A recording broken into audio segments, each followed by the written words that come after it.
My name is Dr. Akhilesh Sharma, Assistant Professor in Department of Zoology, Shivpati PG college, Shohratgarh, Siddharthnagar. तो आज का जो मेरा टॉपिक है वो है माइटोकॉन्ड्रिया।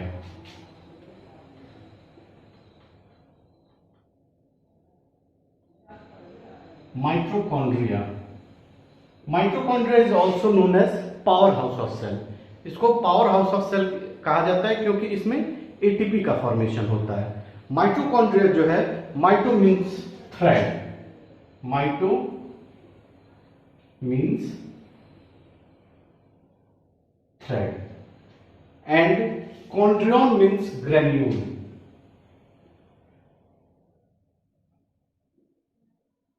कॉन्ड्रियन means granule.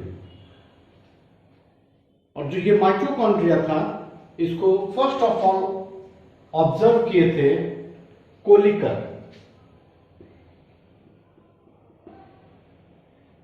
कोलिकर ने इसको ऑब्जर्व किया था इन 1850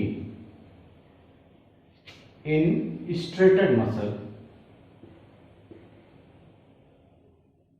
इन स्ट्रेटेड मसल्स। तो माइटोकॉन्ड्रिया को सबसे पहले हम लोग इसका स्ट्रक्चर को देखेंगे और उसके बाद उसके फंक्शन को देखेंगे। तो माइटोकॉन्ड्रिया का जो स्ट्रक्चर है कुछ इस तरीके का होता है।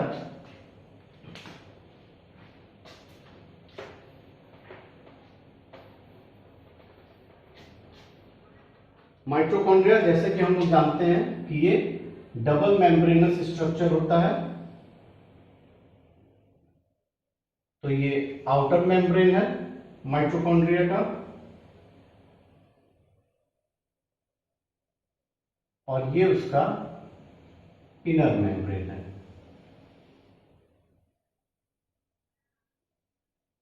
ये डबल मेम्ब्रेनस स्ट्रक्चर है, आउटर मेम्ब्रेन और इनर मेम्ब्रेन।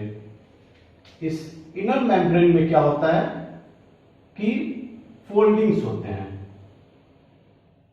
इस तरीके का फोल्डिंग होता है, फिंगर लाइक फोल्डिंग। इसको हम लोग बोलते हैं क्रिस्टी।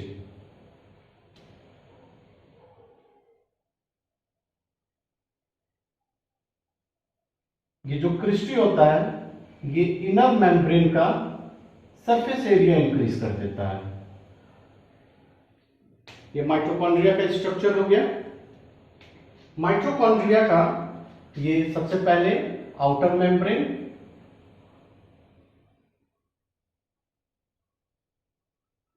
और ये हो गया इनर मेम्ब्रेन।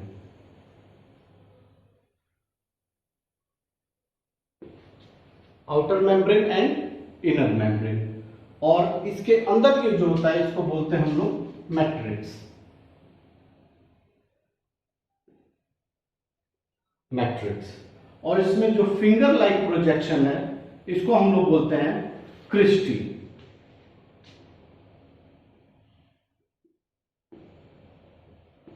क्रिस्टी। जैसा कि हम लोग जानते हैं कि जो माइटोकॉन्ड्रिया होता है इसमें इसका राइबोसोम होते हैं। ये राइबोसोम्स हैं, और इसमें जो राइबोसोम्स होते हैं ये होते हैं 55S। 55S ribosomes. और इसके अलावा इसमें डीएनए भी होता है जो सर्कुलर फॉर्म में होता है। इसको हम लोग बोलते हैं सर्कुलर डीएनए। Circular DNA.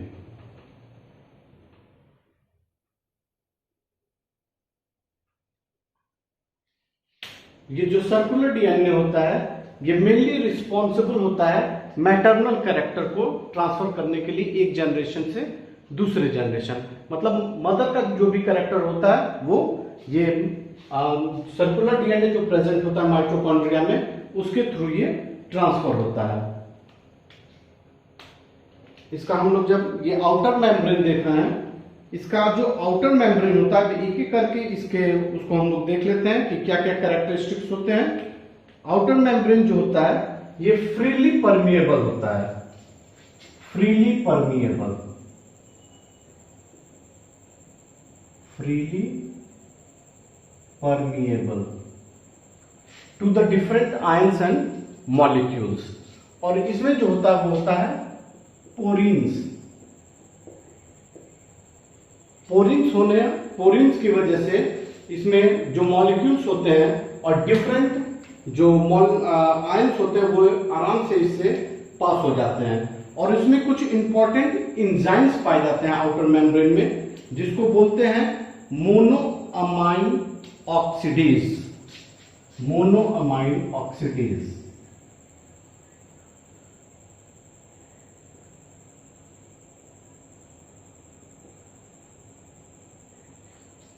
इसमें मोनोएमाइन ऑक्सीडेज पाया जाता है और NADH cytochrome C reductase, NADH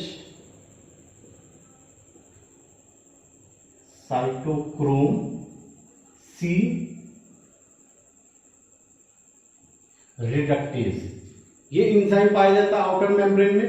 इसमें और एक इंपॉर्टेंट एंजाइम होता है जिसको बोलते हैं fatty acid coenzyme A, fatty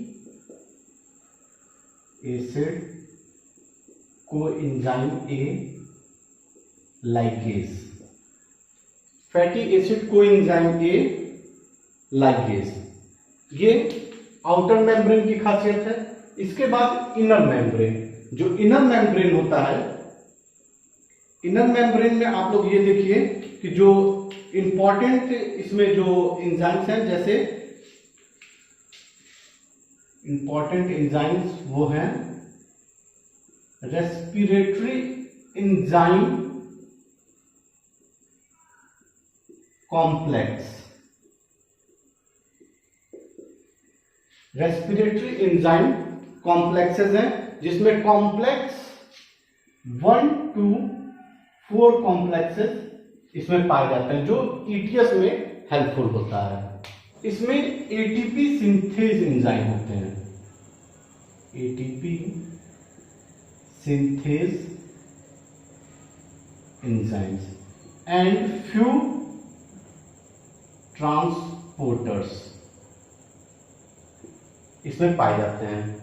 इसके बाद से एक और चीज आप लोग देख लीजिए, जो आउटर मेम्ब्रेन और इनर मेम्ब्रेन है, इसके बीच में स्पेस है।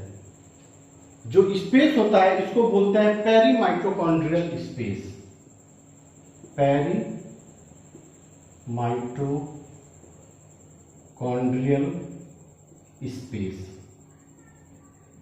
ये पेरी माइटोकॉन्ड्रियल स्पेस में भी एंजाइम पाए जाते हैं, जैसे कि एडिनाइलेट काइनेज, एडिनाइलेट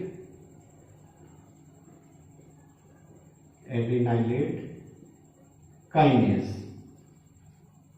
ये एंजाइम पाया जाता है। और एक और इंपॉर्टेंट एंजाइम है न्यूक्लियोसाइड डाइफॉस्फोकाइनेज, न्यूक्लियोसाइड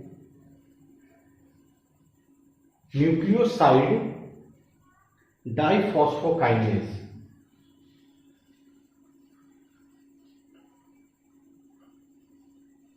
डाइफॉस्फोकाइनेज इसमें पाया जाता है। फिर ये जो इनर मेम्ब्रेन होता है, इसमें जो क्रिस्टी होता है, इसमें आप लोग ये देखेंगे कि F1 पार्टिकल्स पाए जाते हैं, F1 F0 पार्टिकल इनको कहते हैं, जो कि इसमें प्रेजेंट होता है।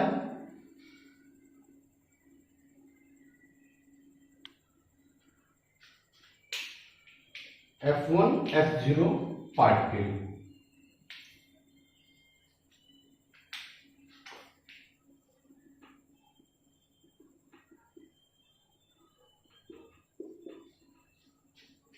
F1 F0 पार्टिकल्स इसमें पाए जाते हैं, जिसको हम लोग ऑक्सीसोम्स भी कहते हैं, ऑक्सीसोम्स, या फिर इसको एलिमेंट्री पार्टिकल और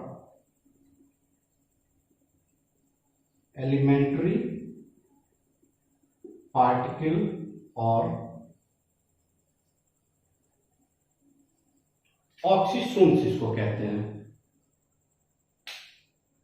ये जो ऑक्सीसोम्स होते हैं या फिर F1 पार्टिकल्स होता है, इसका जो काम होता है वो ATP सिंथेसिस में होता है।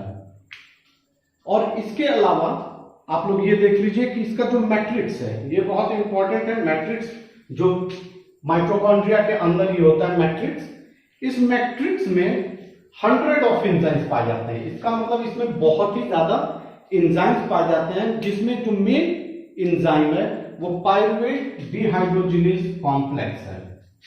पायरुवेट माइटोकॉन्ड्रियल मैट्रिक्स में pyruvate dehydrogenase complex,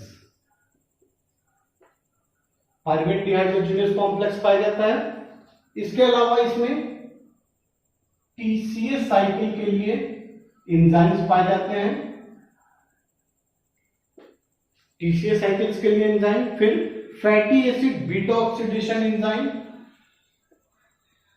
fatty acid beta oxidation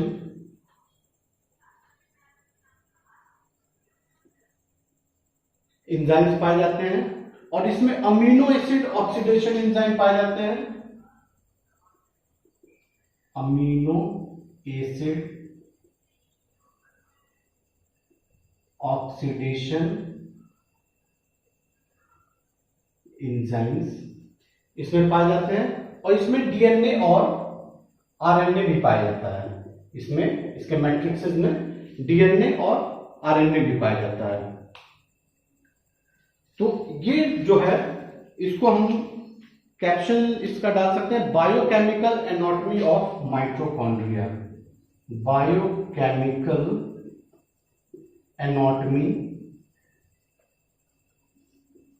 of mitochondria.